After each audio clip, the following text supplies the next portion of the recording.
airline has quietly changed its cancellation policy. Consumer investigator Christine Lazar is here with this consumer warning if you're starting to think about your next vacation. Christine, who isn't? Right, or your work travel, not as tempting, right? But you got to do it. Right. Things change a lot, and there's not always like a big banner that tells you as much. Yeah. And we're also going to talk about what fares are doing. I don't know if you guys have looked for a flight lately, but I'm noticing a little bit of difference when it comes to fares. So the 24-hour rule, which is what we're talking about today, is mandated by the federal government, and it allows free cancellations or changes for most flights booked directly with the airline within 24 hours of your booking, as long as it's at least 7 days before your departure, and if you're flying within or to the U.S. But in the past, some airlines allowed for some flexibility, some wiggle room with that rule, but that is changing for one. And for more on that, I'm joined now by Katy Nastro, travel expert with Going.com. Katy, good morning.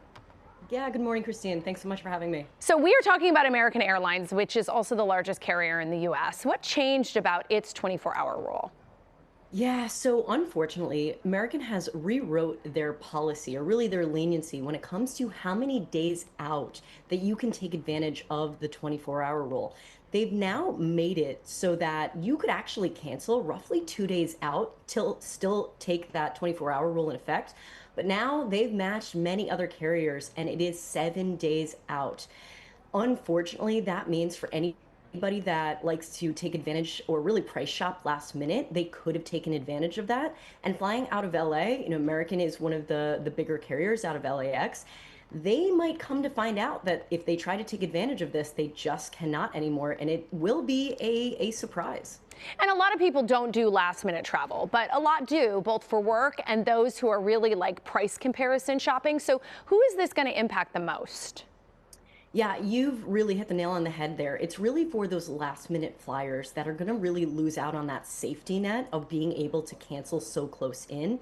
Now, I will say that Delta and Alaska, which also have a presence in LA, are still the most flexible when it comes to canceling, say, last minute. So, if you're one of those people that really likes to price shop and really wants to take advantage of the 24-hour rule super close in, those would be the two carriers that I would look to book with. All right, let's talk about kind of the state of the airline fare right now. Are we seeing tickets continue to go up? Are they stabilizing? Where are we? Yeah, Christine, unfortunately, airfare is still up year over year, roughly 27%.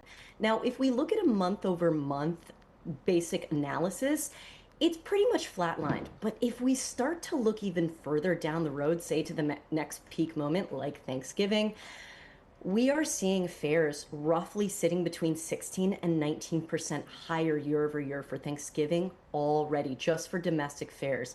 And so my biggest piece of advice for anybody that's out there and thinking, oh, I want to go visit family and friends for the next holiday, get on top of booking those fares ASAP, because we just have no real crystal ball to say whether or not fares are going to keep rising or fall. But my spidey senses would say that they're likely going to continue to rise, which we know, of course, during a peak season, they always do. So best bet is try to take advantage of any deals that you see now currently. Okay, so you book now, but should you also be monitoring it? Because you could, in theory, find a better fare. And there is some flexibility as long as you don't do those like basic fares, correct? Yes, I'm so glad you brought that up, because that's actually a way to save if you're thinking, oh, it's too early to book for that Thanksgiving holiday or even the winter holidays. But actually, no, it's not too early, and you can save even after the fact.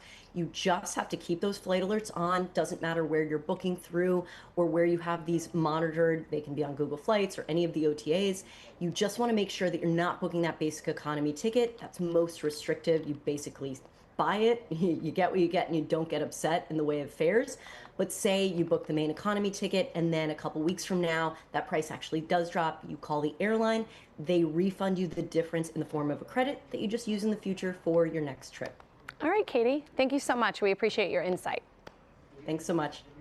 This is very helpful because I often look at the basic economy because it's the cheapest. I know. And then I usually get Maine, but sometimes I'm like, am I wasting money? Well, and I always think of that because I'm booking for 5. So right. if it's like $50 more, that's a lot. Yeah. But I will say, I mean, I don't love Southwest as much as I used to, but we do book with Southwest because it does allow us to change as the prices come up and down and to cancel easier. So I think if you're a big party and you're really worried about that, look for a carrier where you don't have to pay a lot more for individual seats. Yeah. So that way you're not tempted by the basic economy. Because I will say, it also limits just how, not you end up paying flexible. more for your luggage. I agree. And so it's not always a better deal. I agree. And our schedules are so difficult. For me, it's just like sometimes I need the flexibility. I'm just driving everywhere. Good to know, Christine. Thank you.